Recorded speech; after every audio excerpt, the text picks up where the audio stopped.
Look, the season may not be ending the way we wanted it to, but it could be worse. We could be booing off one of our greatest ever academy players. This is the ArsenalVision Post-Match Podcast. My name's Elliot Smith, the Black Man, Twitter, Yankee Gunner.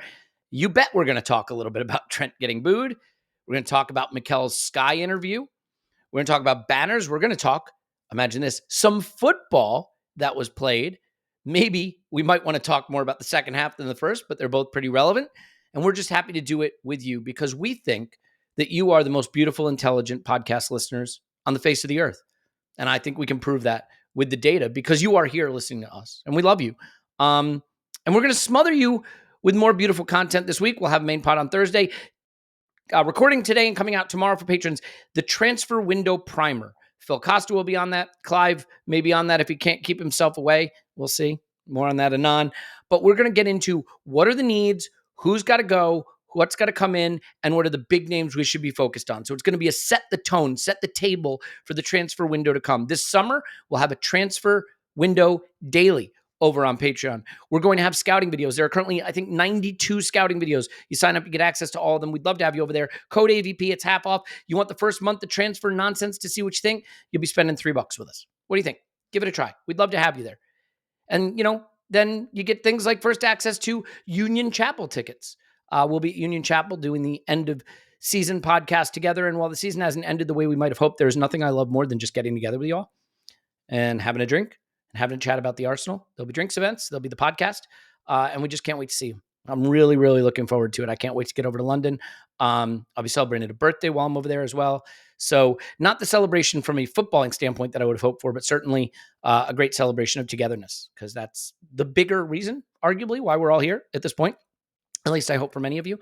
So thank you for that. And if you want that transfer primer, we might just put it out today because why not? But my thought was to put it out tomorrow, but I'm impatient, as everyone knows. So maybe you'll see it show up on the Patreon timelines later today. That also will come out for Apple subscribers as well. Okay, that's it. Well, now we get to talk about what is a pretty interesting game and pretty interesting media stories around the game, which makes for a fun pod because that's when we get Clive. Like the eyes turn red and he goes, the claws come out. But before we tell you about Clive, we're going to tell you about Tim. Hello, Tim. Hello there.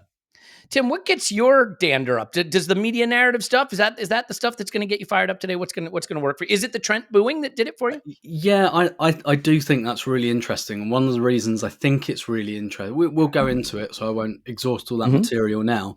But there's a big talking point, like a media narrative-y talking point coming out of this game. And for once, it's not about us.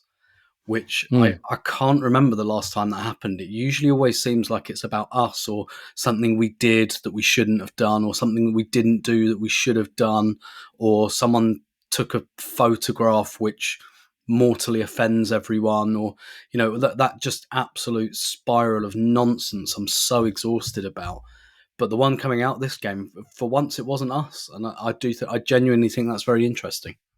It is interesting. And I have to say, we've seen it all by now, the banners of always the bridesmaid, the Mikel Arteta banner that went in there and the cutout of Odegaard with the camera up to his eye. And that's fine. I have no problem with clubs taking the piss out of each other and banter, but I never thought of us having a rivalry with Liverpool. That's not a thing I ever really felt. And I know 89, fine, but in the, let's call it modern era, Premier League era, that hasn't felt like a rivalry. And the extent to which they were very focused on us felt very surprising to me. That's all. Yeah, absolutely. I was at the game, and look, I'm not going to lie. I'm one of those people who's up for every game. I love low key, low stakes games. I love home games, love away games, love midweek. Any type of game I'm up for. I'm not going to lie. This one was hard. This one was difficult. Quite a few of my friends dropped out, and I don't blame them one bit because it's difficult, isn't it? You just had a big disappointment. Beyond Spurs, this was probably the last fixture we wanted, both in terms of difficulty, and we knew we were going to get it in the air, and fair enough. But to your point, Elliot, I've been to Anfield dozens of times over the years, and the Arsenal-Liverpool rivalry has never been underpinned, I think, by anything other than mutual respect. Yeah. I found this really strange. I felt like I didn't go, to be fair, I didn't go to this fixture last season. So maybe it was a bit like that last year, but I went 2 seasons ago. I've never felt this before where I was expecting jubilation and a bit of piss taking, and both those kind of things happened. But I was really surprised by it seemed really important to Liverpool fans to beat us and teach us a lesson. And again, fair enough. Like I'm not really interested in whether other fans like us or not. But I was just like, I don't know. I've had this impression, Elliot, which I think I'm having to reconsider on the strength of yesterday, that there's like an online world and a real world. Yep. And of course there's overlap, but actually they're not the same. But honestly, it felt like being on Twitter. It was just like, I can't, but like when Arsenal win the league under Arteta, because I think we will, when we do that, I just cannot imagine for 1 second giving a single solitary shit about Liverpool fans or Arne Slot or anything like that. Yeah. I found it incredibly weird. And if I were Mikel Arteta, I'd look at that Arsenal were booed off by the Liverpool fans after they came over. No idea why. It's never happened before. And I'd say if I were Arteta, you know what he's like. He uses everything. I'd say, Yep. they don't like you, and that's because they feel threatened by you. Whether that's true or not, that's what I'd be saying. And yeah, and even the Trent stuff, like even people who are like Liverpool writers who are very sympathetic to Liverpool, again, like understandably, are really, like, it really feels like their image suffered over the Trent thing. Yeah. And do you know what it reminds me of, Elliot? It reminds me of Spurs Man City last year and Ange Postecoglou. That's really what it reminds me of. Yeah. Interesting. Yeah, because there's video going around of Szoboszlai being pretty unhappy about the booing, and so it feels like a bit of a fracture. I'm curious to see how that plays out. And look, I have wanted to believe for a long time, you guys, that some of the ugliness I see online is just online. That's not our real world that we live in. It's getting harder to deny that the online ugliness is permeating reality and shaping reality.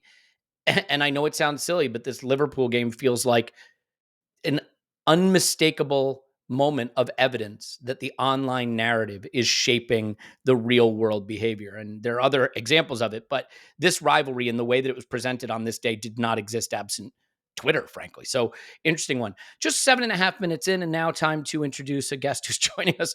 That would be Clive. A unique start to the pod. We haven't even welcomed Clive, but Clive, hey, and what's your take on just the vibes of this game being so bizarre?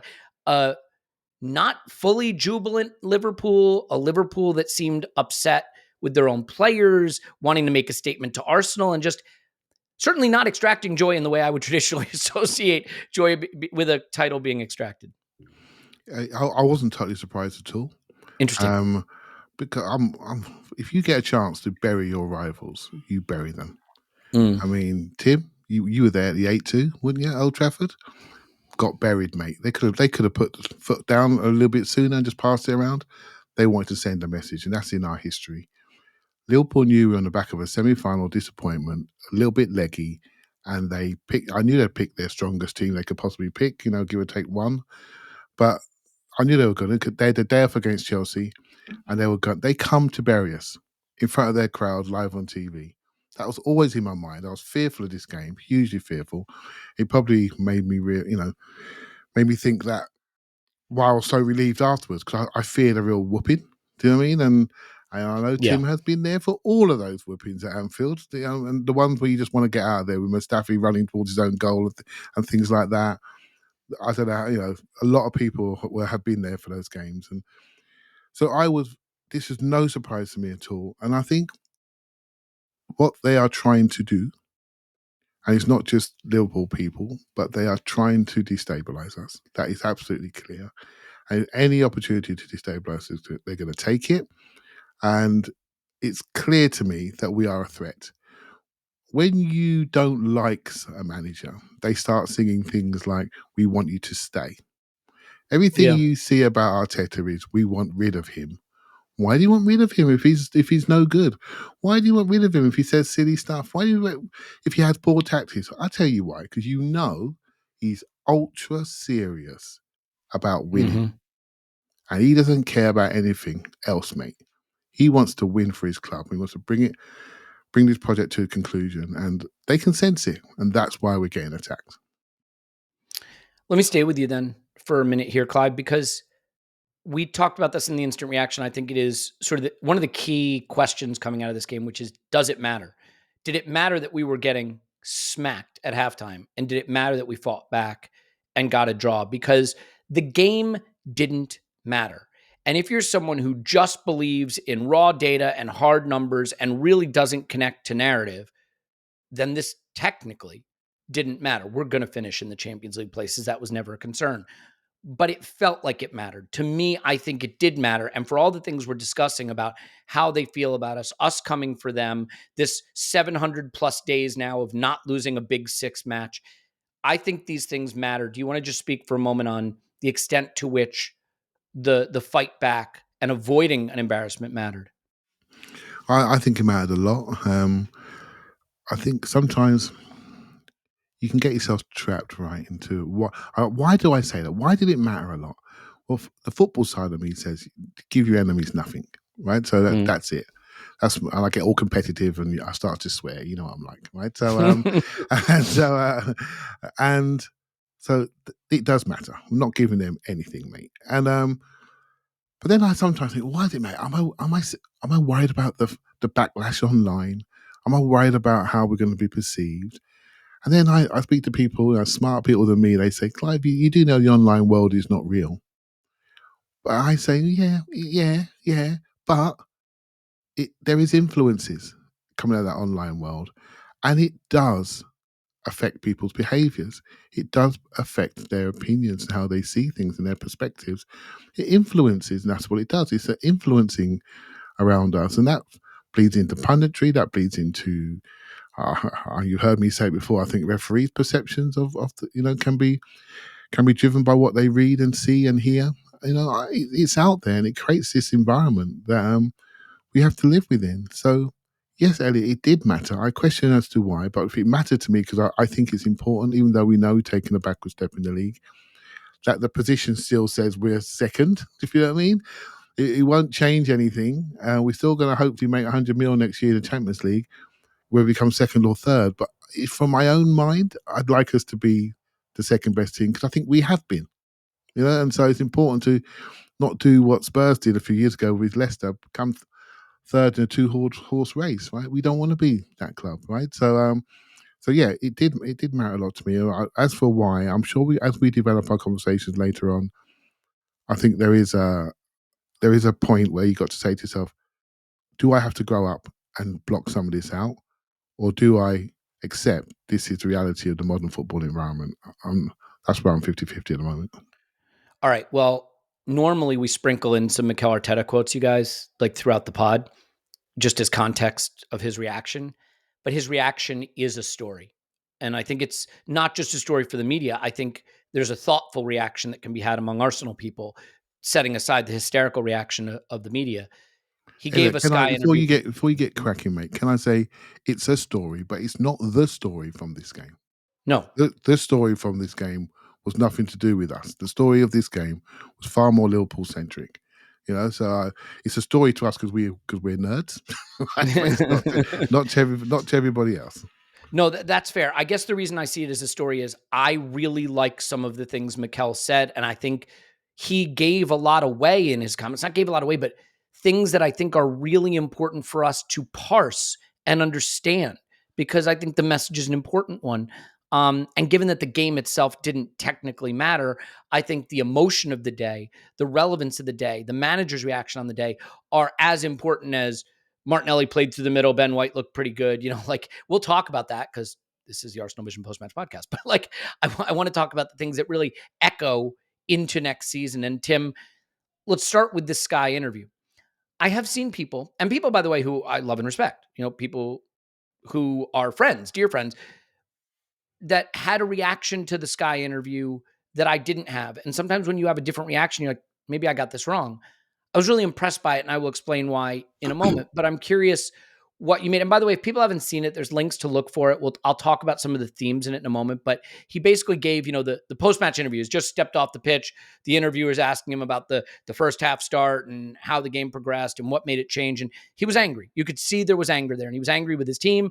And I thought he articulated some themes really well. But what was your reaction to that interview and the comments he's made following the match? Yeah, much the same as yours.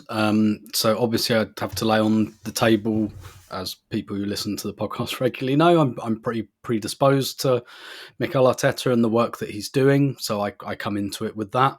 Maybe if Unai Emery had said the same thing, for example, during his time in charge, it's unlikely I'd have reacted the same way. So like, it's fair. You come into it with, your biases and your baggage and things like that. But I'm very much with you. That was, I'm sure he was talking to his players, and I think that's one of the things that people deliberately play dumb with some of this stuff. Some people are just dumb.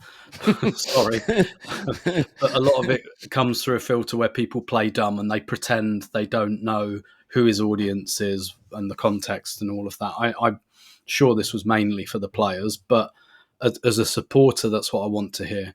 And look, the main reason I'm really on board at this moment in time is because I watch the games, and people can feel differently. That's absolutely fine, but I think I know what I'm watching, and for the kind of improvements that need to be made, I have a lot of faith in this manager to do that. I think there's a lot of evidence he knows exactly what it is as well. But I think the other reason that I'm on board is because of stuff like this, because of his messaging, because of like driving home that constant, about standards. And even I maybe don't even feel exactly the same as him. Maybe, look, I went downstairs to the concourse on 38 minutes, right? I missed the last 7 minutes of the first Those are not the fogging of standards, Tim. No, well, because I'd had enough. And I didn't like what I was seeing. And I was like, all that's going to happen is this is going to get worse. I'm going to go and have a beer, which I do more in my old age. And so like to hear him kind of say that, like really reinforce, like, no, that is not good enough. But obviously now it's all happened and we did do the fight back and we did like pick ourselves up. And I do think that's significant that we picked ourselves up. In my own mind personally, I'm a bit more predisposed towards the players and say, well, actually Wednesday night they had a big professional disappointment, big physical effort, big emotional effort. Maybe I can understand why in the first 45 minutes they weren't right at it, because I wasn't either. Like I barely wanted to go to the game, but so having with all the information available, but for him, I think it's important that it's like no, because and I think the angle he's coming at from Elliot is we want to be in the Champions League semi-final again next season, and that means we're going to have to play someone 3 days after a Champions League semi-final again next season. And we might lose it next season, because if we do that, we'll be playing a really good team and we might lose on penalties or something. And I think his point of view here is for us to compete at the top level, disappointment is going to happen. You're going to have a bad game, a bad night, big professional disappointment happens to every big team. And then 3 days later, you've got to go out there and play someone else. And so I think this is about that kind of, we can't do this if we want to be a top team. We have to pick ourselves up. We have to keep going. So I think that's why it was such an important message, aside from this isn't good enough. What the hell are you all doing? Clive, what are your thoughts? Yeah, quite very similar. I can definitely see that. I think he was talking not for today, but for tomorrow, as Tim sort of summarised there. I do think, just to play devil's advocate slightly, how you message is important. And there was an anger which may look out of context when you get a 2-2 draw and you probably miss a chance to win the game. Right? So we, again, ArsenalVision Nerd Podcast, we totally understand him, right? Rebrand? We and all the listeners, we know what you're like. Right? So and basically we understand him. We understand everything about him. We watch all the press conferences. We know he can say things that are a little bit off kilter, but we know where they come from and who they're aimed at. Right? So because we study, right? So but sometimes you have to bring the wider world on the journey with you. because those very same people that question you and challenge you will be the ones putting boundaries around your timelines of what you have to succeed with next year, and they drive negativity towards you and the club. Right. So sometimes you have to soften the edge. Although I totally agree with the message. And who am I to tell him to soften the edge? We're at 2-0. He was looking upwards towards the sky, and I saw a look in his face where he was genuinely concerned at what he was seeing and what he has been training for 3 years to introduce principles of play into our team that all seem to break down collectively. And that's his responsibility. So he felt that really, really hard, and he sorted them out. And they came out second half reinvigorated. So I totally get that. So just again, coming back to the emotional intelligence side, I think he just needs to sometimes just make sure that you're not the story on this day. There are other things at play here. Read the room. Yeah. You do not need to lose it, because they've lost it. They've fractured. Their club is in a little bit of trouble. I know what you're trying to do, send a message to your team, but it's just the anger was maybe at a 9, where it could have been at a 7, and the impact would have been the same. Do you know what I mean? That's where I was with it, really. But I will say, just to close up, Elliot, I think Liverpool brings something out in him that maybe no other place does. We can go, I don't like looking back, but think back to the Amazon doc, right? Think back to the game where he had the speakers. Think back to the game where he felt he gave up. Think back to the Klopp. Remember the Klopp on the sideline looked slightly out of place, his anger in that ground. It looked slightly out of place. And I'm thinking, okay, he used to live in that city. So I think there is a level of understanding here. We played for the other club in that city. Let's not forget. Yeah, exactly. He was an Everton player. And Everton put his face on the program when they played Liverpool at Goodison early this season. So I'm trying to understand it. Do you see what I mean? Because if we're not talking about someone who's not intelligent, we're talking about someone who's very intelligent, but there's going to be one place that maybe triggers him a little bit. So you say some things to me, they trigger me. So we've all got those buttons, haven't we? Idea. Look, there's so many things here. First of all, I guess part of the problem is I heard about the Sky interview before I saw it. And this is like when people tell you about a game before you watch it.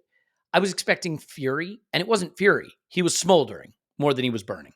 But there's some things in here, guys, that if you really take the time to listen to what he's saying, I loved. So the first thing he's saying is it's unacceptable. Now, I felt bad. I'm in a WhatsApp chat with a few people about football, not just these lovely people.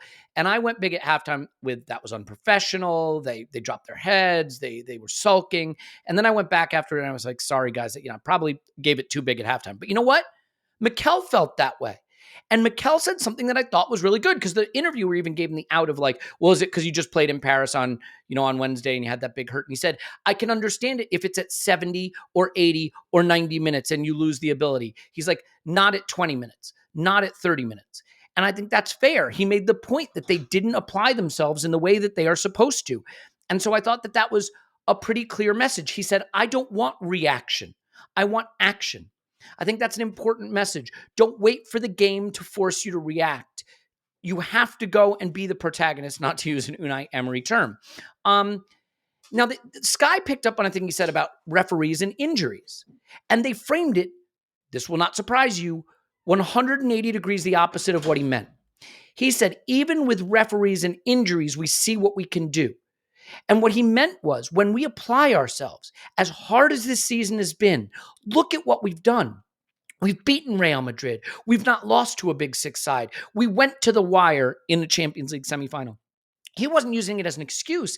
He was using it to say when we apply ourselves properly, even when everything's gone against us, we can achieve so much, but we can't achieve anything without that fundamental application and that fundamental commitment. And I think that's the right message because it would be easy to feel sorry for yourself for the injuries and the refs and the Paris Saint-Germain loss and, we played on Wednesday. He's saying, no, there's no need to feel sorry. Look what we did in the second half just by applying ourselves properly. And I think that was key. And I loved another thing he said where he said, I'm never going to ask a player to dribble two guys and stick at top bins. That's not what I'm asking for. Right? So he's not saying boo-hoo, Saka missed a chance, or we flubbed our lines when we had a high turnover. He's saying just apply yourself to the game model as we've expressed it. And Clive, you said something that he then said, not in his Sky presser, but in his full media presser, that I thought was interesting. Okay. He made the point that they've been preparing for this game for 9 months. I think that is really interesting. He basically said, you've suffered a big hurt, but if you can't be the winner, at least you have to be the runner-up. And he said, we have been preparing for this for 9 months. So to your point about targeting this game, Clive, when the fixture list came out, I'm sure he knew this could have been a pivotal game. And he acknowledged that it was 9 months. Here's the exact quote, okay? You want to be a moment that you win it or you don't. And when you don't have to, after you have to play another one that you have been working for 9 months, and that's here today. And if you cannot win it, you have to be the best of the rest. And I was really, really upset. So clearly this game mattered. Clearly he targeted it. He felt, I'd be willing to bet the messaging all season had some through line of Anfield in May.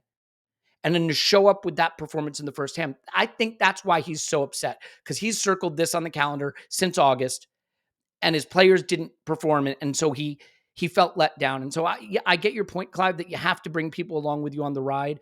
I think this was a message for his players about what they're trying to accomplish. And I really connected to it. And again, there are going to be people that are going to say, it's just because you're in the tank for Mikel, and maybe that's it. But I really connected to what he said. I think it made a lot of sense. Yeah, it does make a lot of sense. But as I said, from a devil's advocate point of view, there are some people wondering why was he so angry? Because they don't fully understand as to why. From a preparation point of view, I think he's a principle-based manager who has very strong playing principles. By that, I would say, just examples, we attack in threes in wide areas. We have 4 lines as we go forward in our line height, and so we have steps that we go up and down. We drop into different shapes on and off the ball. So these are principles that are with us. And when he can't see those principles, and he goes mad. And then you think about the other goal that made me so mad, the 2-2 goal in the home Emirates game, when we attacked too quickly, gave the ball away, and they just went directly in behind us. What happened a couple of times in this game? We gave the ball away, got robbed in central areas. 2 passes in behind us. Exactly what he's probably coached them not to do. So for me and you, it's just, you know what, we're a bit tired after Paris, blah, blah, blah. To him, there's no excuses. I've told you about this before, and we've gone and done it again. And that's the thing. They live in a high-performance world. We are football supporters that love the club.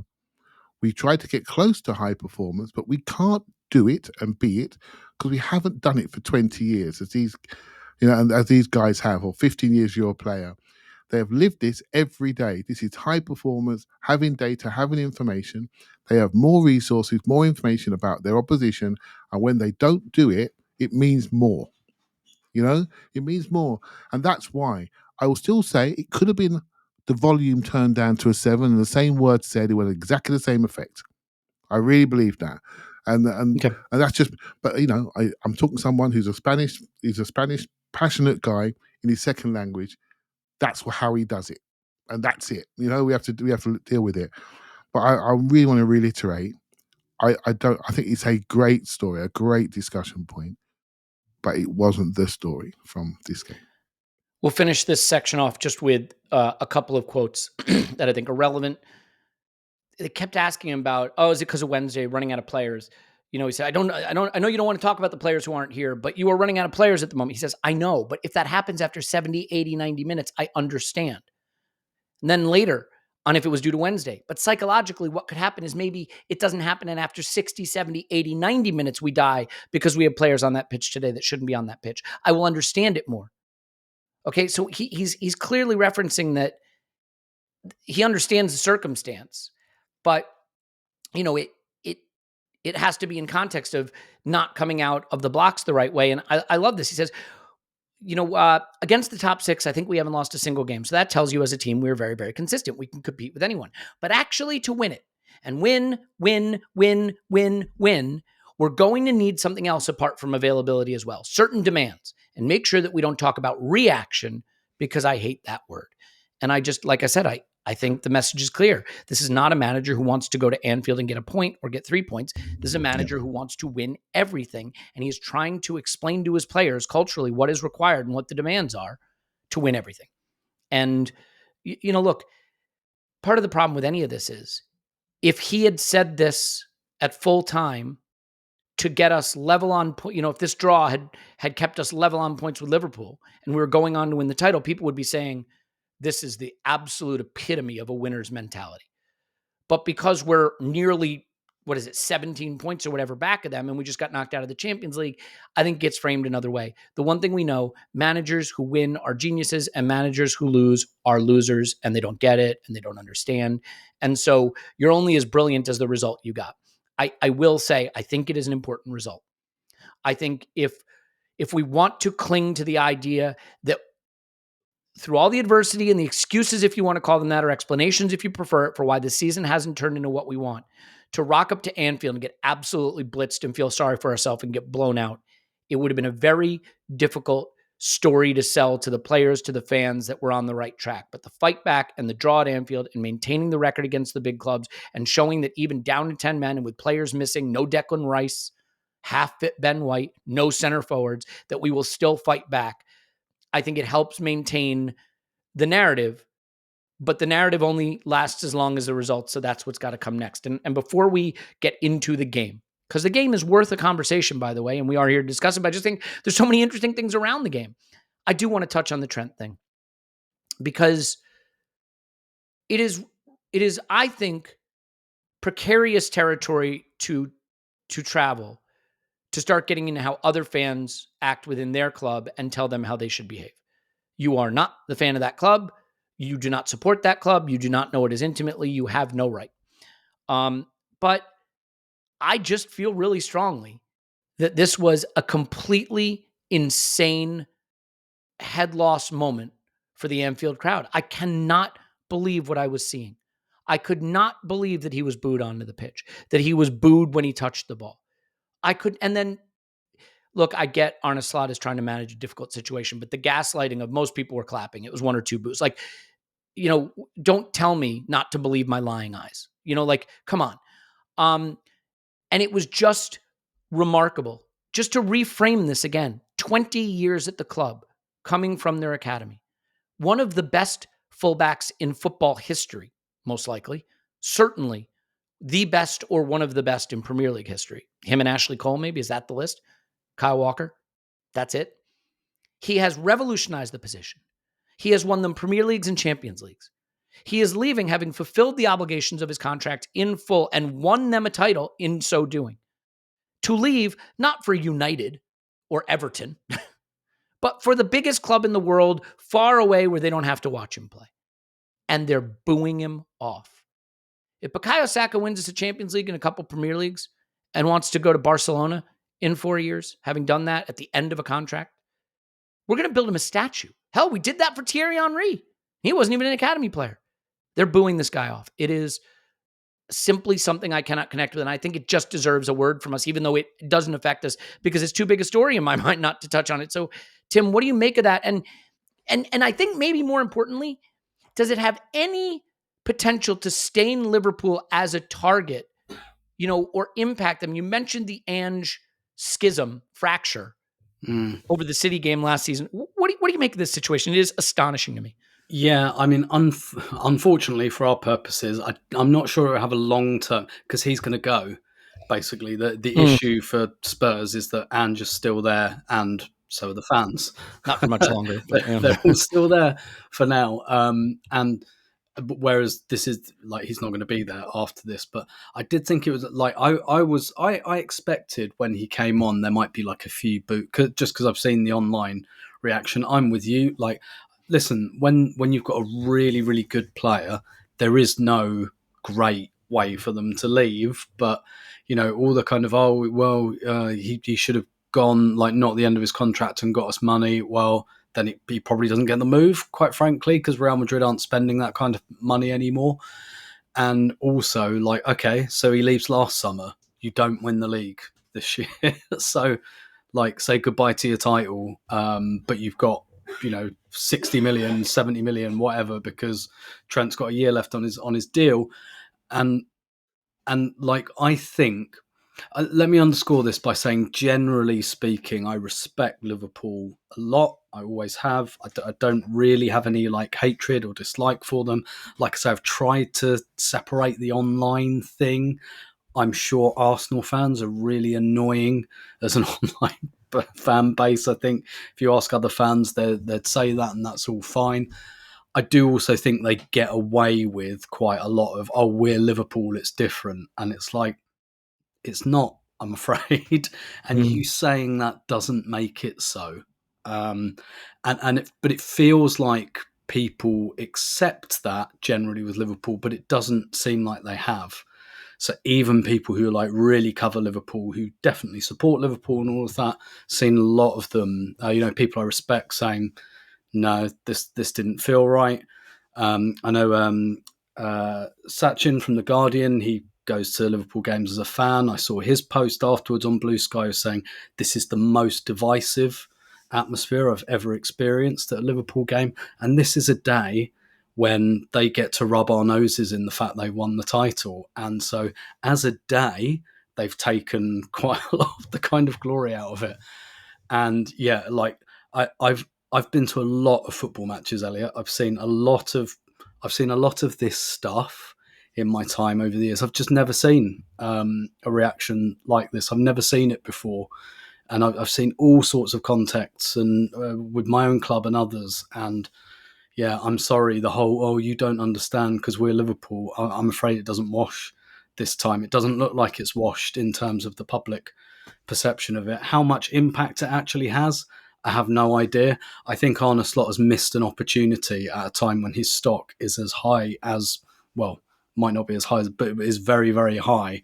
I think he could have, maybe handled, not been so mealy-mouthed about it. So I just think it's really interesting. I do. I don't know how much impact it has, whether it has any, whether it's just, tomorrow morning's chip paper or whatever. But I was taken aback by it. I really was.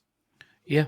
Slot hasn't had a lot of challenges, adversity to confront this season, but I thought this was a little bit of one of a moment of adversity. And I don't know that he acquitted himself so well. Clive, you want to touch on this? Then we'll get into the game itself. Yeah, I think Liverpool fans are, are unique, shall we say, and they're a part of the establishment. I've grown up with them being the premier club in the league, and they had a bit of a dip, and they've come back now. They're letting everyone know about it, that we're back. We're back. We expect a dynasty going forward. We're back. And so Tim said there, I've been to a lot of football matches, but I've not seen this at Liverpool before. So what's changed? What's changed? The influences out there now online are different. I find it interesting that people on Sky are been stoking this for ages, stoking this reaction, getting people to have their opinions, and when the moment comes, they walk away from the damage they've caused and got people wound up and say, "Oh, we shouldn't be booing our own players." Well, that's what's happened. You've booed your own player, and then by that, in turn, you booed your own club, and that can't happen. I don't care who you are; it can't happen. And what I saw on the TV yesterday was the Liverpool players. They really like him. And they really gathered around him. And Tim, you were there, some of the Arsenal players gathered around him, the manager gathered around him as well. Because they're professionals. They know the effort it takes to get to the elite level. Can you imagine the effort it takes to win a Champions League and a league title twice, and FA Cups and League Cups and Club World Cup, being a kid from West Derby in Liverpool? Can you imagine what he's done, what he's had to get there, how many people we had to go past through the academy to get to this level? Can you imagine it? And he gets there, and there's chat today that Liverpool fans don't want him on the open top bus parade. I mean, what are we doing here? What are we doing? What are we becoming? It's really concerning. Forget I use the word Liverpool because that's the topic that's in front of us. It could be another club. We have to get better at this. We have to understand better. We have to not be so influenced. And by the way, I get influenced, and sometimes I get angry about the things I read and see, particularly about my club that I love. I want to try to defend it. I get angry too. I just don't shout as much as other people, So yeah, it's a worry, Elliot. It really is a worry this can be allowed to happen. And I hope there'll be a little bit of introspection today in Liverpool. No, they have the ability to react and completely flip. But I wonder with this case now, we get driven so much about finance and money. The fact he's going on a free transfer, they feel as though they're losing not just a person, but a lot of money for nothing, when you should be here with us. Because what is better than this? And that's really coming out, and it's a complex one. There's a definite Liverpool-centric side to this, which is unique to that city. But there are things there for all of us to look and learn from, and hopefully we never do that. We've done it with Skipper once before, and I wasn't happy with that, to be honest, and I wouldn't be happy with this. It's lowest common denominator stuff, but it's bleeding into the mainstream, and it really is kind of scary. I've had people say to me, Elliot, one of the things I don't like on the pod is when you engage with online narratives. Like we're listening to the pod, so we don't have to be online. I get it, but like they are entering the real world, so to speak, and shaping those narratives right before our eyes. Clive? Can I say one thing? I listened to Charles Watts this morning, and he said something that really struck me. He sort of said, because I do this as well, I do this thing called News Now Arsenal, right? Where it aggregates and it puts all the things in there. And I get my little stories from there, my transfer news, what I'm like, right? So Clive, I'm just going to stop you. Go in our Discord, go to the Cornballer Network. He summarizes all the transfer rumors in one channel and all the news in another. Anyway, I know. Come into this century with us. Old habits die hard, right? So I do that. But what Charles said, which I thought was really smart, because he's right. As you go through all the stories said, Jamie Carragher said this, Carragher said that. That is now becoming the news.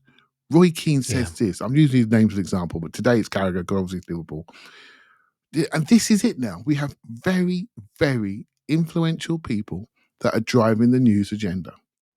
And yes, I try to ignore it. And I could wait for the comments, say, Clive, you need to ignore this. But you know what, mate? It's there. It's there everywhere. It's been pushed in our faces. And it's hard for me to ignore. And that is the news cycle now. You have an incident, then you have a reaction. Then you have a reaction to the reaction. And it continues like that. And it's about driving those numbers, about driving those clicks. If he says something, if I say something really controversial against him, and that gets me the eyes of the world, I become a bigger name. I can make more money for my appearances. I can drive the agenda. And the agenda's been driven around us at the moment. And we haven't got many friends out there in the media world that have the platforms. Well, so it's concerning. The two biggest voices in the UK football media are a United legend and a Liverpool legend. And they've chosen to sort of embrace the troll culture, but it's kind of permeating everywhere, by the way. Like there was a Jonathan Liu article that just came out yesterday, and he's a pretty good writer, talented guy. One of the worst bits of sophistry I've ever read. Trash. Absolute trash. It was an abomination. It was hypocritical. It was emotionally dishonest. It's just one of the worst bits of writing I've ever read. Right down to passive voice, talking about, Arsenal fans are still upset that Stoke fans boo Aaron Ramsey for his leg breaking against them. His leg breaking against them? That's interesting. How did it break against them? I wonder. That's not the point. The point is the places I used to go, and this is where I feel very fortunate that we have a platform where we just say what's on our mind, and we're not dragged around by it. But there is a bit of a race to the bottom going on. And to the extent that you want to treat it as just being online, then you see what happened at Anfield. And by the way, I've seen people say things like, Arsenal fans booed Samir Nasri. What? Samir Nasri spent a cup of coffee at Arsenal and then went to Manchester City. We built a statue for Thierry Henry. He wasn't even our academy guy, and he went to Barcelona. Right? So I just think it's sad. And to take it out of the Liverpool context, I think it is a question of, do people enjoy extracting joy from the football anymore? Or do they more enjoy the anger and the tribalism and the drama? Because I honestly feel like we enjoyed beating Real Madrid more than they enjoyed winning the league. It's a very strange situation, but we'll keep an eye on it. The fact of the matter is, I still get a lot of joy out of football. I love the Sporting win. I love the Man City win. I love the Real Madrid tie. Hell, I love the PSG tie, even though it didn't go our way. And I love the fight back second half yesterday, and I want to talk about it. So we'll spend the rest of the pod talking about the game itself. Martinelli playing striker, Ben White being in there, what we're going to do maybe against Newcastle with none of our striker options available. No Leo, Merino getting sent off. So there's a lot to talk about here, but I think a palate cleanser, nothing cleanses the palate like shaving your privates. Ugh. That's not the segue you wanted at all, but I loved it. That's right. The Lawnmower 5.0 Ultra in white hot special edition colorway from Manscaped is now available across the UK, Europe, and Australia. It's the same trimmer trusted by millions of men's balls, now with a clean white and gold finish that looks just as smooth as it shaves. Look, it's really been this simple since we started talking about Manscaped. And I'm so glad that we've had this partnership with them a long time because I use their products and they're really good. You are going to shave parts of your body and you are going to want to use tools that do it well. And the Lawnmower has a long battery life. It works in the shower. It can get you fully smooth with the foil blade or the trimmer. It's got ceramic blades with, to help avoid nicks and cuts and things like that. And you have the beard hedger, you have a face trimmer, you have the ears and nose hair trimmer. It is a brand that just gives you the best products for shaving the parts of your body you already shaved, but with worse products. So get the better products. And now you can get the White Hot Ultra. White Hot looks, smooth results. The White Hot Ultra 5.0 brings the heat without cooking your skin. It's sleek, easy to use, and way less terrifying than whatever you were using before. Use code ArsenalVision for 15% off your entire order at manscaped.com. That's 15% off with code ArsenalVision at manscaped.com. Stay cool, stay smooth, and leave the burns to the sun. Remember, all of our promo codes are also on the website if you ever need them.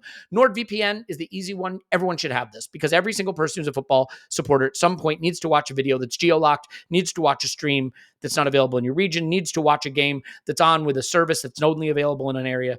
When I need to do that, the Sky interview, we spent half the pod talking about. The only way I was able to watch it, Nord, browsing in the UK, boom, watch the interview. So it does that plus threat protection, works on every device. It's one click simple and the speeds are great. So grab your exclusive NordVPN deal by going to nordvpn.com/ArsenalVision. That's nordvpn.com/ArsenalVision to get a huge discount off your NordVPN plan plus 4 additional months on top. It's completely risk-free with Nord's 30-day money-back guarantee. It's nordvpn.com/ArsenalVision. Do it now. And Shopify. Shopify is the e-commerce site that you need to use to build a business that looks professional, but allows you to focus on the thing you do well, which is making your product or designing your product or talking about your product established in 2025. What does that mean to you? It means you can just write the description of the product, upload the photos, and then it puts it on Instagram stores and Facebook stores and all the social media sites. And it deals with the cart checkout and, hey, it appears you still have something in your cart. Would you like to check out? Or deals with the taxes, deals with the shipping. And it looks professional. Fortune 500 companies trust Shopify to build their global e-commerce brands. You can have a global e-commerce brand that looks as powerful, but all you have to know how to do is have a great product. Established in 2025 has a nice ring to it, doesn't it? Sign up for $1 per month.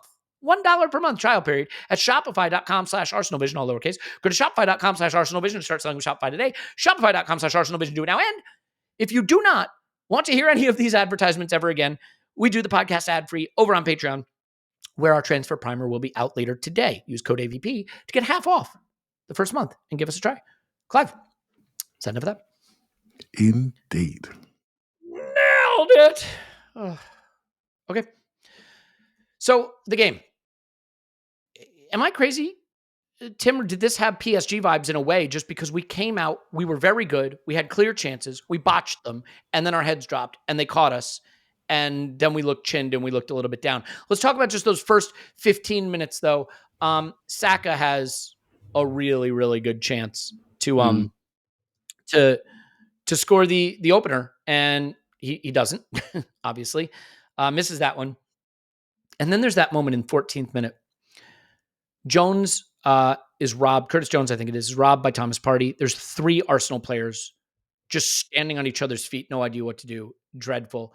Then the Saka foul with the throat choke. No call.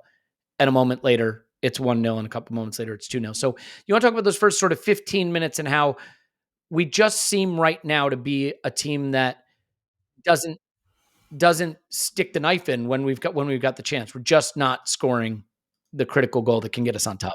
Yeah, absolutely. And I think probably pre-hamstring injury that goes in from Saka. I think he's understandably still finding his sharpness. And has to be said, really clever free kick routine as well. Yes, it was really good. Yeah. And again, Nicholas Jova seems to bother people for reasons that, because he's good at what he does. That's why. But yeah, like we did, we didn't fly out the blocks or anything, which I can't expect that at Anfield off the back of Wednesday night. But we acquitted ourselves reasonably well enough. This was all up the other end to me, so I didn't have a clear view of some of the chances. But one of the things that I kind of took heart from, I was having a look before the game, and Alexis McAllister has been really, really important for Liverpool this year. Actually plays quite similarly to Declan Rice. He pulls over into that left channel, and he's sometimes goes back into a double pivot to help protect Gravenberch, but goes forward, and he's been a really, really big piece for them this season, and they left him on the bench. And Curtis Jones is a good player, but I think Alexis McAllister is really, really important for them.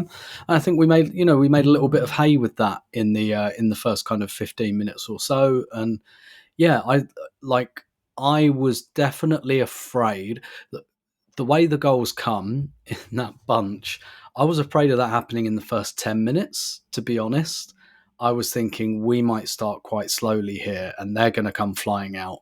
But I was thinking if we can just ride that first 15 minutes, after a while it will become apparent that they're not really playing for anything, and we can build from there. But it actually kind of went the other way around. We started reasonably well, and then I think the first goal was such a dagger, and then the second goal, I could see that coming a mile off, and heads really, really dropped at that stage, and I think Arteta used a really, really interesting phrase in his Friday press conference, something we've talked about so much this season. He talked about we need to amplify the margins, were the words he used, so that, when ill fortune hits, maybe we're already 3-0 up and it doesn't matter type thing. But this was kind of symptomatic of, we'd started reasonably well. We'd had a couple of good chances, but we're 2-0 down when we could have been 2-0 up before that. And so in many ways, just a continuation of what we've seen this season. Yeah. And it is one of these hard things that I think data will challenge your opinions on things. And I don't know how to square this, actually, guys. Over the last 3 seasons, I don't think anybody has outperformed their XG as much as Arsenal have. Meaning, when we create chances, we tend to score them at a higher rate than anybody else in the league versus the quality of chance we create. But I think maybe what we're feeling is we're a team that doesn't create the quality of chance we should for the danger that we possibly create. Clive and I talked about this in the instant reaction. We don't need to repeat the conversation again, but essentially with the number of high turnovers we create, we just don't turn them into shots well enough. And Clive, that moment where Jones was robbed and we didn't get a good chance off, it winds up going out to by the byline, and Leo winds up out wide, and it's 3 Arsenal players standing around the ball with 1 Liverpool defender. That sort of sums up for me an area where we can very clearly get better. Just cleaner, clearer decision-making. I think Liverpool have one thing they're excellent at. Their players are quick first-time decision makers playing the ball forward. They get the ball, they make the decision first time, goes forward, and they go. Now, they attack differently than we do. I get it. There's a stylistic, tactical difference too, but I'd like to see our players just be sharper in their final third decisions, especially with high turnovers. Yeah, I suppose that's a moment in time. The last 2 games we've seen that, so we can talk about it. I think if we look at our team as overall and the players that we know, let's be honest, a lot of them are happy giving the final pass rather than taking the final pass. Right? So we have a team of collaborators. Right? So where's the killer in the group? Martinelli potentially got that potential, but again, he's more crossing the ball into the box or, either foot. Saka the same, though he's developing goal scoring. Odegaard lost his goal scoring, found a bit of it yesterday, from an intent point of view. So for me, it's not just how we attack, it's our attacking intent and our psychology around attacking and our desperation to score. It's not even a data thing. I think it's much more a psychological thing. Who goes out there and says, I'm going to be measured on this. I'm going to be measured on the goals I score. We will say we scored 89 goals, whatever it was, or 91 goals the year before. But, our top goal scorer, I don't know, who was it, 10, 12? We do it, we share it around. That's who we are. we're asking for different things now because we've had a few bumps in the road.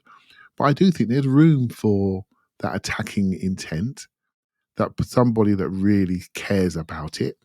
And I do think there's room for a little bit more unpredictability, and individualism in regarding ball carrying. I quite like it. I like wing forwards. I've got a bias for that. So people that can travel and really affect people and break up the structures of modern football. When everyone dropped into a 4-4-2, all that changes is the line height. And watching Newcastle yesterday, once they got their early goal, they went into a 5-4-1. Mate, it was drilled.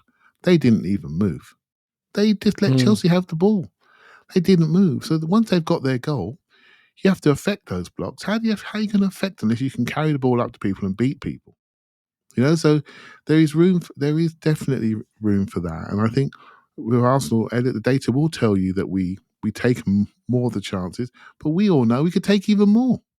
So that's the frustration as a fan. We could always do a bit better. We could always run a bit quicker. We could always take our shots a bit earlier. We could pass earlier. We could cross with more accuracy. We could do all these things because we want it so much. But our overperformance is clear. And people say, where's creativity, Clive? Well, sometimes we attack slowly because we want to get into shape in case we lose the ball. So it depends what we're trying to achieve. And we're not always clear with that. But I think from a 30,000 foot view, we could do with a level of attacking emphasis and intent to be more ruthless and angry almost in our finishing. I loved the Odegaard anger on that shot. He's had 2 this week. The Donnarumma one. There was anger in that strike. That's what I want to see. A bit more of that. Ferocity. Yes, absolutely, mate. Nothing's wrong with hitting a target hard and see what happens. So yeah, we're learning. We're still learning, I'm afraid. 3 years later, we're still learning. Yeah. I mean, a lot of people say we have to fix that in the transfer window by buying a striker. And we're going to talk about this on our transfer primer later today. I just can't help but think if we created more chances, the attacking players we have would finish enough of them to win us things. And I am a little more of a mind that creativity and devil in the final third is probably as big a priority for us as finishing. The word finishing, we remember all the chances we don't take. You know what I mean? Like we just remember them, especially if they're in big games. But it's funny how football works, because how do we get our first goal in this game? It's a save, and it falls right to Merino, who's just about onside. Second goal. That's the second goal. As I said, how do we get our second goal? Tim knows who we got our first goal in 1987 against Crystal Palace. I don't even know which goal was which against Liverpool. But what was really interesting about that point, we had 2 people in the area. I mean, Trossard nearly got his head kicked off, so he wasn't moving. But there were 2 people in the area, and one person sniffed it out. Yeah, you got to have the attacking thought process. There might be something here for me to let me go forward, and he got the rebound. How in the week against PSG, people didn't complete their runs. The coaching saying, complete your run on the back post, complete it. We don't finish off our runs, and we miss side foots. So we're attacking, but we're not getting enough. Not even end product, in action. Do you know what I mean? Action because we're not really guessing it. We're not really. I totally agree. Attacking instincts, goal-getting instincts, absolutely. But there's also just a part that's like that save by Alisson could have just gone wide. Just like when Martinelli has the long throw shot against PSG that Donnarumma saves without even really knowing it. It could have bounced off Marquinhos and back in his own net. We probably don't appreciate the randomness of football enough, but I think take more shots, create more chances, you wind up with more of the rub of the green in that respect. Tim, let's look at the other end of the pitch, where William Saliba is going through a moment that I think we might regard as a down moment by his very lofty standards. This was not a good game for him, but it was not a good game in a way that you never like to call players out this way, but felt like a bit of a lack of application at times, just kind of not doing the basics. I went pretty big on the instant reaction that with a theme that you have always said, and I think you're really bright about this. I think this is something that we don't get. When you lose a key player, you don't appreciate their loss right away because you find little ways to just get by. And over time, their loss is more keenly felt. But because they didn't just get lost, you stop realizing it's because of them. And I'm starting to think that we didn't appreciate the loss of Big Gabby enough. If Odegaard is our technical leader and Rice is our sort of spirit, like speaking leader, vocal leader, or Roy the Rover's all action leader, Big Gabby is our emotional leader. He's the heart, and certainly the heart of the defense. And I think Saliba probably misses him. I think we absolutely miss him, both on set pieces, attacking set pieces, defensive set pieces, defending individual situations where Saliba can be more reactive and Gabriel can be more proactive. But it wasn't a great Saliba game. So I'm wondering if you have thoughts on his performance levels right now and maybe the extent to which we've just not been talking about Gabby's absence enough. Yeah, definitely. And the fact that we haven't talked about Gabriel's absence is a credit to Kivior as well. I think you're absolutely right. There's probably just a touch more workload on Saliba. Not loads, not hugely perceptible, but a bit. I think so. This isn't Rob Holding 2 years ago. I think Kivior is well clear of that. But just probably in the positional seniority kind of thing, but also because Kivior's like a good front-footed and intercepty type defender, but I mean he's not as aggressive at that as Gabriel, because I'm not sure anyone is really, and so there is probably just a little bit more on him as well. I also just think Saliba plays every single game, like even in the League Cup he quite often plays, because who's the backup right centre back? Like we've got guys that can play there, like Ben White and Urian Timber, but we don't have a clear idea of who it is because he always plays. And I think we're seeing something similar with David Raya as well. I have to say, like I think there's like a psychological fatigue for both of them, and these guys, when they're passing and they're like they're both players that take risks, right? Saliba takes loads of risks, like dropping the shoulder, getting away from people, taking the ball under pressure, and Raya's the one who distributes, and he has to show trust in people. And I do think there probably is just an element of psychological fatigue. That's a lot to keep doing that, to keep processing that. And then off the back of doing it in Parc des Princes on Wednesday night, where it's noisy and everyone's screaming, and doing it in Anfield on Sunday when everyone's booing and making weird cardboard signs about the manager. but so I think there is an element of those things really, like, yeah, probably a little bit more workload, psychological fatigue, and like it's a bit like we've all heard about, like Declan Rice got a hamstring strain, right? We still need to not lose on Saturday, and everyone I am seeing is saying, and I think this as well, don't worry about it, Declan. Like, go to the beach. Like, just go to, like, you've done enough, my friend. And I guess, like, I appreciate he's not injured, but I kind of feel like that about Saliba. Like, yeah, it's dropped a little bit the last couple of games, but I think I can give him a pass for that, if that makes sense. Yeah, I think that's fair. I don't think we have to go too much bigger on the defensive side of the game, because I think, first of all, in general, I still regard us as an excellent defensive team. I think Saliba's an excellent defensive player, and I think when Gabby is beside him, he's obviously better. He's also at 4,500 minutes in all comps. Like, it's very hard to maintain the level. I think your psychological comment is right. I think the same with Raya. The one thing that really did annoy me about Raya is I'm like, you just got punished for a pass like that against PSG that Rice didn't handle properly. And you just did it again to Merino. And it's like, it just felt a little bit too much like history repeating. But it is what it is. You live by Raya's passing, you die by it. In the second half, Clive, it was a very different story. We get the goal early. But I think one of the stories of this game that people want to hear about, probably more from you than from me, if we're honest, is the impact of moving Martinelli to center forward and what you thought of his performance there. There's always been this sort of hypothesis that maybe he's a striker. I think we do that with players, right? When they're not performing quite at the level we want. Maybe this other thing. Maybe the center back is actually a DM. You remember Tommy Van Rylen? He's the DM we need. But it was an interesting performance from him. He had the diagonal run where he wanted the penalty. It wasn't quite a penalty, actually. I think it was Connor Bradley who got back to do well. He had another diagonal run where Odegaard didn't find him, another one where Odegaard was just a little too heavy with his pass. He had the header. It was an interesting performance from a position through the middle he may have to play against Newcastle. So do you have thoughts on the Martinelli header and the performance through the middle in the second half? Yeah, it surprised them. It wasn't in their prep, their Mhm. analysis, because Martinelli is a left sider, and I think he's a left sider. But my thing with him has always been he's a runner, so Yeah. travel. He's always been where you start is immaterial, right? It's just actually off the ball shape. Where you end up is up to you, mate. It's up to you where you go. And if he becomes a greater part of our game plan because his movement laterally is really, really good. And in this game, I mean, Tim hasn't probably seen it yet. Maybe he did see it in the ground, but there were so many occasions where he made that out to win run and was looking for the through ball, and it didn't happen. And it was the same in Paris as well. And I think we got to sometimes just you got to do it, because when you do it, they know it's possible, and they change. They're more aware, and you ask questions of a centre back.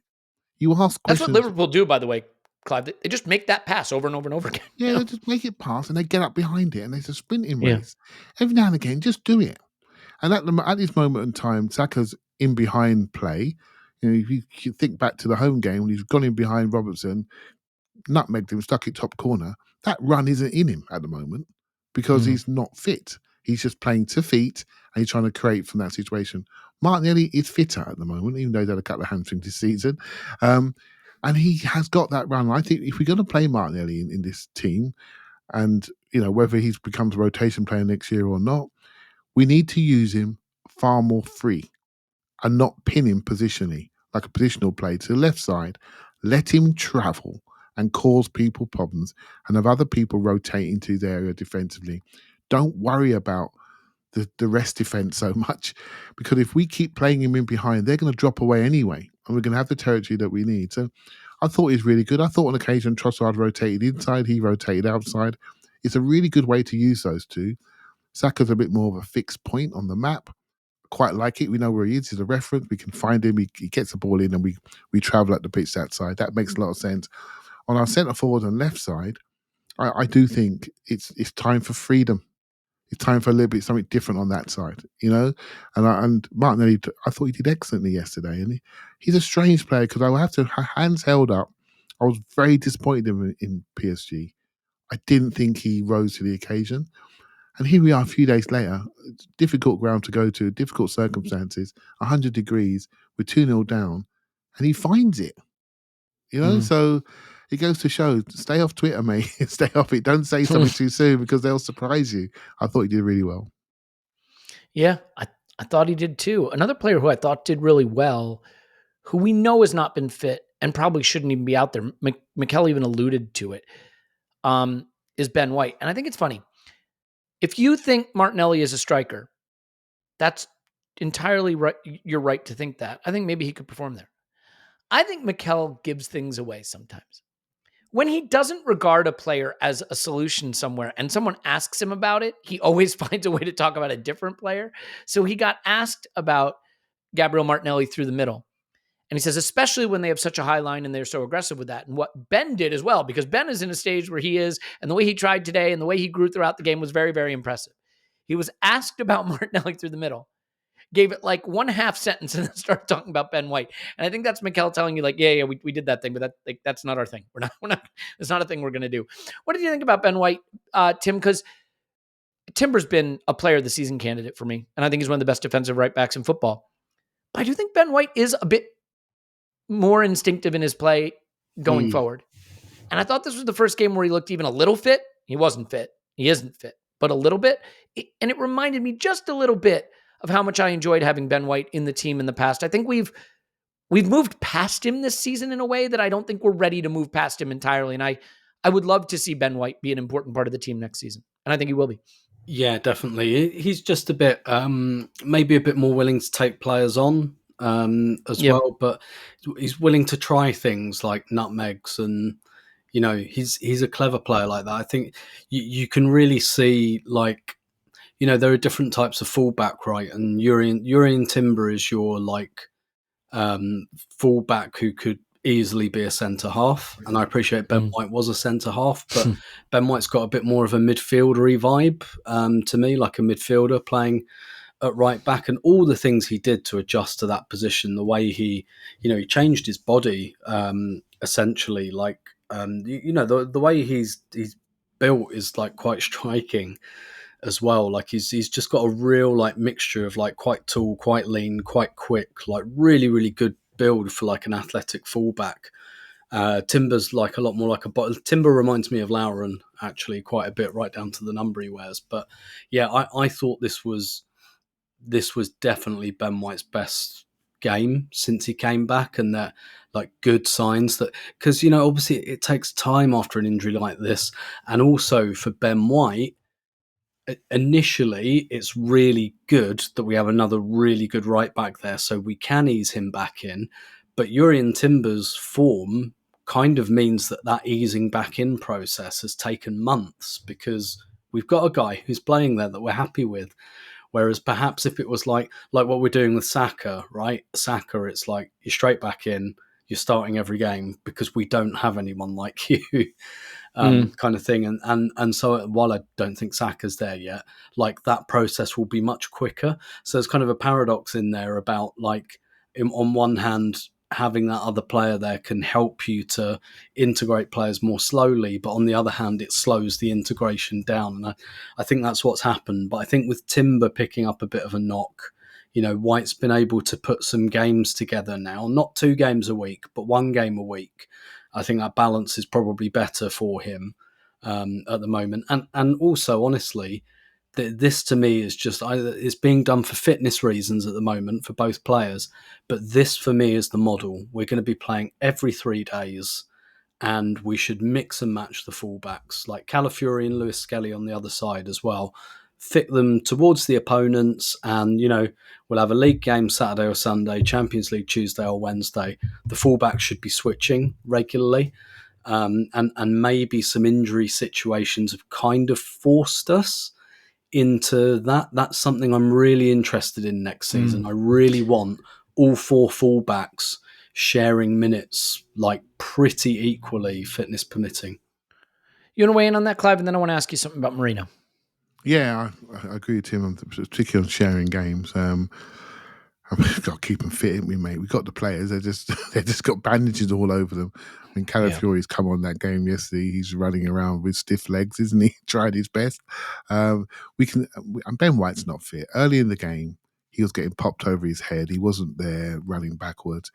But second half, this is very interesting what we did. Again, we did it in PSG. Second half, we were far more aggressive. So we pushed Ben White into the Timber position in the second half and had him much closer to Saka. Again, Elliot, you take a snapshot of the game. You think, Ben White did quite well. He did well in the attacking portion of the pitch. Yes. So you got a memory of that. Mm-hmm. Yeah, Yes. in the defensive portion of the pitch, mate, he wasn't so good. But again, we know why, because we know he's not fit. And if Timber was fit, he wouldn't have played. But Timber's not fit, so he wouldn't play. And to be honest, if Tomiyasu was fit, they both wouldn't be playing at the moment, because it's quite clear they're both carrying injuries. Yeah. Right. So Mikel alluded to that, by the way, said there were some players out there who shouldn't be. And then he said the same thing he said Ben White specifically later on. Like, he acknowledged that Ben White shouldn't be out there. He shouldn't be out there. He's doing a heroic thing for the club at the moment, because we haven't got a youth player to step into that position. That's quite correct. So what he's doing right now is absolutely fantastic. I want to hear a word from me, but he's not healthy. But I like this thing, what we do when we use a goalkeeper into the back line. We have a 2 in front and we have 6 higher up, and the right fullback gets involved. And I like it. I really like it. I thought it destroyed PSG, and it destroyed Liverpool's second half. We put pressure on them. We won the territory. This is something really interesting what we're doing. And what it also did, Odegaard dropped in and he started to carry the ball forward, and suddenly he's carrying the ball forward 15 yards and looks like a player again and dropping it off. And so I thought it's a fantastic tactical change in the second half. And that PSG model of that PSG start of the game model, if you know what I mean, Elliot, in the second leg, I like that ultra aggressive, high turnover, high pressing Arsenal, this really quick second balls, man-to-man press at the back end of the pitch, but be brave to do it and really be aggressive. And I liked it. And Ben White looked more like the Ben White you remember because of the way he was picking up the ball. Yeah. And I'll just say this, because I want to ask you something about Merino, but I'm just going to throw this in there. I'm really, really excited for Calafiori's next season with us. I think he's been maligned because he's been injured. I think he's poorly understood, but he is one of those rare players that influences a game the minute he steps on the pitch in very visible and unique ways. I'm curious how Mikel deploys him, because I do think he has weaknesses defensively, or at least it seems that way. We've seen very little of him. But boy, oh boy, can he do things with the ball. I mean, he nearly got us the goal that would have had us right back in the tie at PSG, right? Just on the pitch. And he plays that cross into Saka. Every time he's on the pitch, it just looks like he has a flair for attacking the box. I don't know how we use him, but I want to see us use him more. And I'm excited to see how that happens. And that's, by the way, that's not a slight on Miles Lewis-Skelly, who I think is developing into one of the best fullbacks in the world, full stop. But you don't throw away a talent like Calafiori, who, again, by the way, let's remember, what is he, 22? It's not like he's a grown-ass man yet either. So let's give him some time. But Clive, I do want to stay on the Merino thing.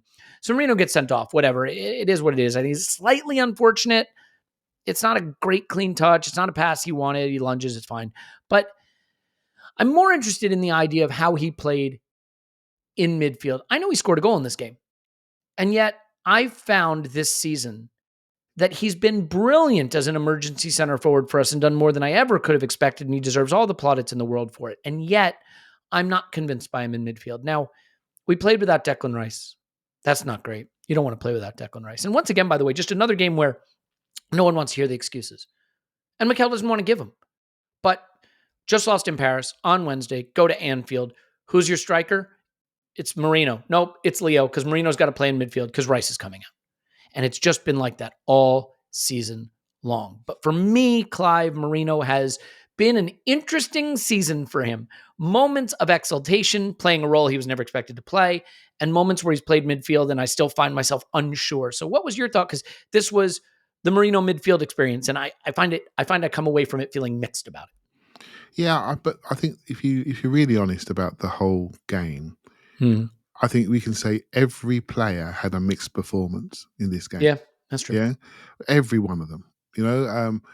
And I thought he did fine. I quite like him, actually. He's growing on me. I think his intelligence is growing on me. And given the fact we could be losing a couple of 30-odd-year-olds and Zinchenko going as well, potentially, he becomes a really senior voice.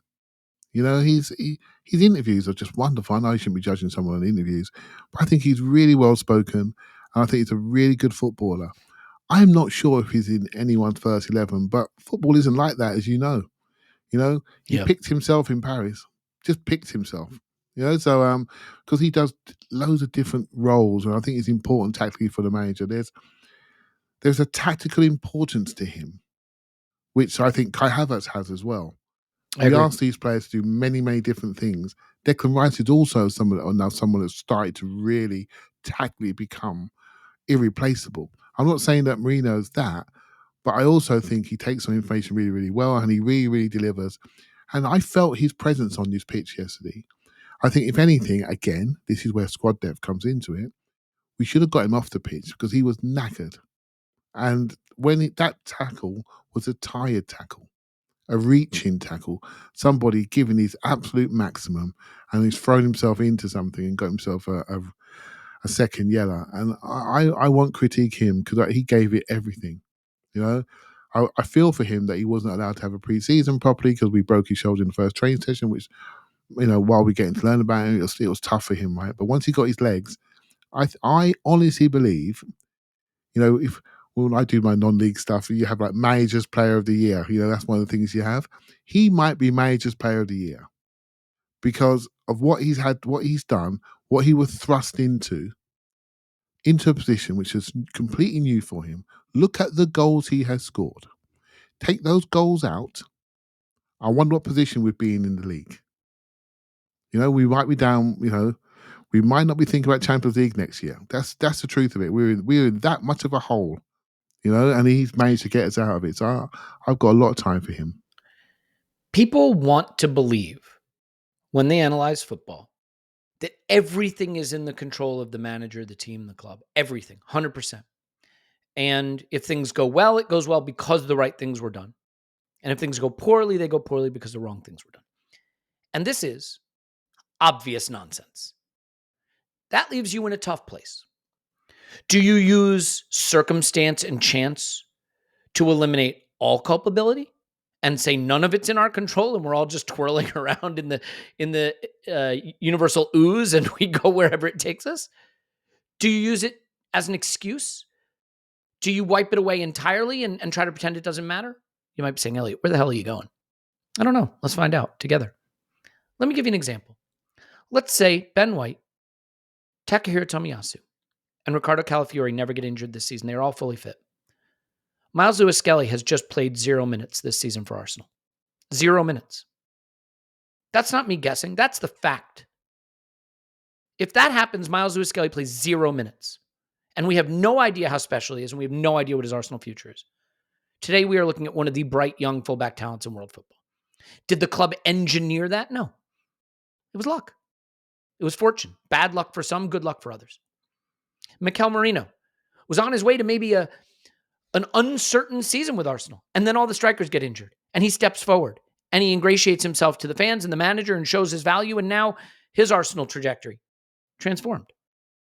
Was it the plan? Of course it wasn't the plan. When Mikel signed him, Mikel Arteta did not want Mikel Merino playing 9, not even one game this season. I promise you that. So these things that we attribute to decision-making, they're chance. In some respects, some things are the plan and some things are chance.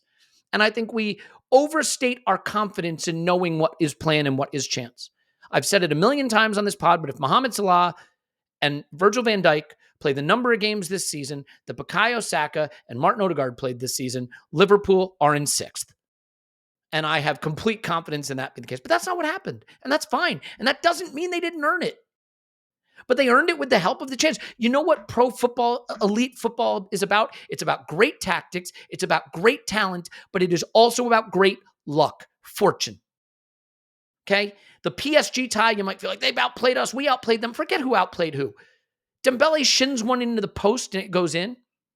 Fabian Ruiz hits one that slides off Saliba's belly and goes in. Our chances don't, and they're in the final and we're not. And so I just think we have to really dial down our confidence interval on knowing how things are going to work out. Because last summer we thought we were just going to go up and up and up and up. And why didn't we? Some people say it's because the manager failed, because the transfers were bad. There may be some of that, but you know what it could just be? We had a lot of injuries. We had an awful lot of injuries. If you give me a fully fit Arsenal next season, I'll ask you this as you're listening. If you just take the squad as it exists today and you promise every single player is 100% fit next season, nobody misses 1 minute, but we don't sign any players, where do you have that team finishing? Because I have that team finishing right at the top. So I just think our confidence level about this stuff is exaggerated, and we are unwilling to accept the degree to which chance plays a role. And chance played a role this season for Miles Lewis-Skelly, and he grabbed it with 2 hands. Same with Mikel Merino in some respects. Makes it tough to know how things are going to turn out because there's a lot that we just can't predict. It's a long rant. I don't know entirely where that came from. I still want a striker, by the way. No, not me. Man. No, I'm kidding. Of course I want a striker. Of course I do. But actually, that raises an interesting point, Tim. Just, since Clive just made it, I think Odegaard had a decent second half in this game, actually. And maybe we're seeing him starting to percolate a little bit, starting to strike the ball with more confidence, do some things. He also missed some runs that Martinelli made. It was mixed, but he's come back a little bit. But before this season, I did a pod with you guys, and I said Martin Odegaard feels like a single point of failure because we have no midfielder of his skill set. And Clive has always rightly pointed out, well, we create our chances with our wide players. Saka's our playmaker. I get that, our set pieces and all that. But as important as striker is, and we acknowledge it, do you think that actually Mikel Arteta has to find, either through tactics or through signings, more ways to create the openings from our excellent game model? With the positions we take up, the turnovers we generate, we're not creating enough. So is that a priority? I know my darling Eberechi Eze had a brace at the weekend. I love him. But is that profile something that you think Mikel has to strongly explore?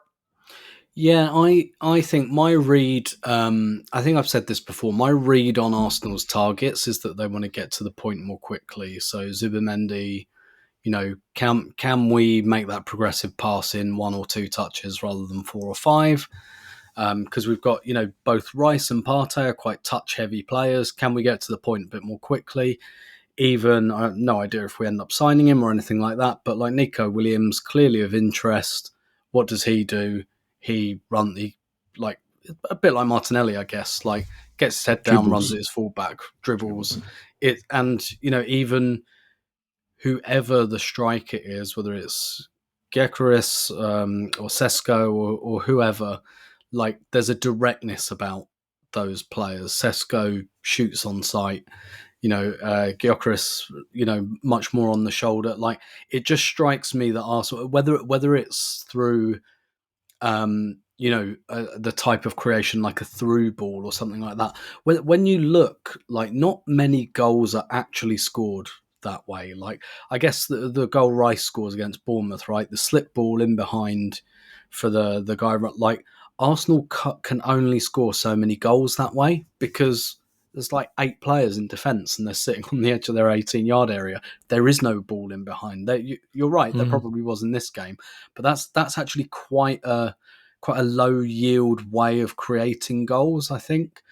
And so I don't think necessarily, or I don't suspect that Arteta's looking at, I need another artisan, a creator who finds a through ball. I think what he's looking at is, can we get to the point more quickly? Can we destabilise teams? Can we be punchier? So I don't necessarily think, I definitely think creation, that is definitely a big part of it. But I think there's an element of volume in there as well. Can we destabilize people? Can we be a bit more predictable? Can we be faster?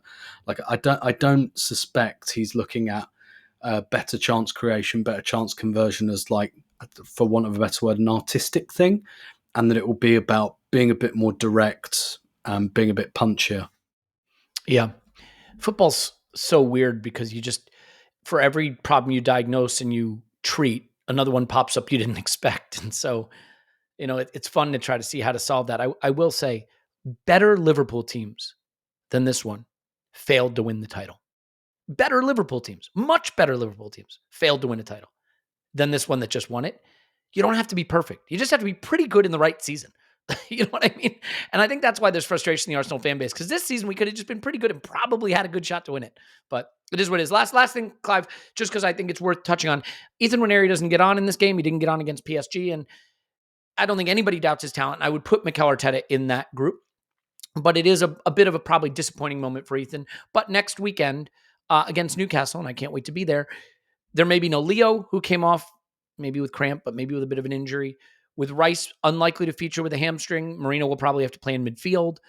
He can't play, pardon me. He was red carded, so he won't play anywhere, which makes it even more questionable. Maybe it's Miles Lewis-Skelly in midfield, Calafiori at left back. I don't know, but it might be a chance for Ethan to come back in. But is this just a case of every 17/18-year-old player has a moment where they get a glimpse of football and then they have to go back and study and be patient? Or is there more to it than that? What's your take on Ethan not coming on? And just as a last thought, maybe Newcastle is a game where he's going to get that opportunity again.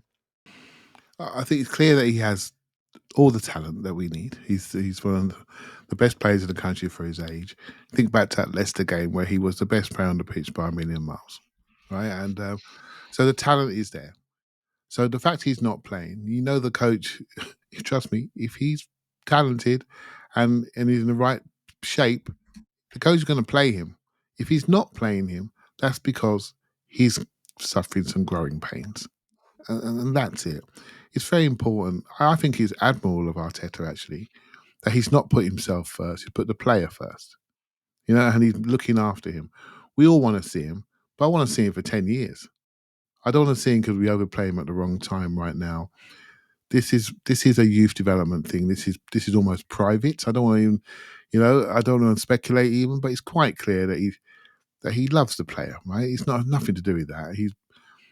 If anything, he's got more to do with his ascension than he did with Bukayo Saka's, because when he joined the club when Saka was already here, and so this is somebody that he's known since he was 12 years of age. I don't see any problems with it. If he's available and healthy to play, it's the right thing to do, given the minutes he's had in a developing body. We will do it. If it's the wrong thing to do, we won't do it. And I want to see that more, because these careers, they're so important. It takes a long time to get here. Let's not blow it for anything short term. At the weekend, I hope we see him. I hope he's okay, and I hope he plays, because I want to see him, because I really like watching him play. I think he's really exciting. Think back to the Man City game, the 5th goal, where he's whizzed that in. Think back to the Leicester game with that right foot shot against the post and the clip from Merino's header. This is high level stuff, right? So yeah, it's all in there. We just got to be patient. And so yeah, I'm with the club on this one. I want to see him, but if they're not playing him, they've got good reasons as to not to. And I could probably guess he's just a growing boy. We got to wait for his development. Yeah. All right. Well, I think I agree with that. And I think we can leave it there. We've been going for a while. We're going to have a transfer primer today, which will either be out today if I'm impatient or out tomorrow if I hold my nerve. I think you know which is going to happen. So if you want to join us for that, go to the Patreon, patreon.com/ArsenalVision Podcast. Use code AVP, and off we go. We're going to be doing so much transfer stuff. You're going to love it because that's more important than the football. We all know that. We just love you for being on this ride. Can't wait to see people at Union Chapel. If you have tickets that you need to move, get in touch. We'll connect them with people that are looking. And if you're looking, get in touch. We'll connect you with people that are looking to move them because these things always shift in the last week when people find out, oh no, I have dinner with my in-laws. Will someone please take the tickets to dinner with my in-laws? Okay, Tim, thank you very much. My pleasure as always. Clive, thanks. Thank you very much. My name's Elliot Smith. I love you. We love you. And we'll talk to you after Arsenal 10, Newcastle 0.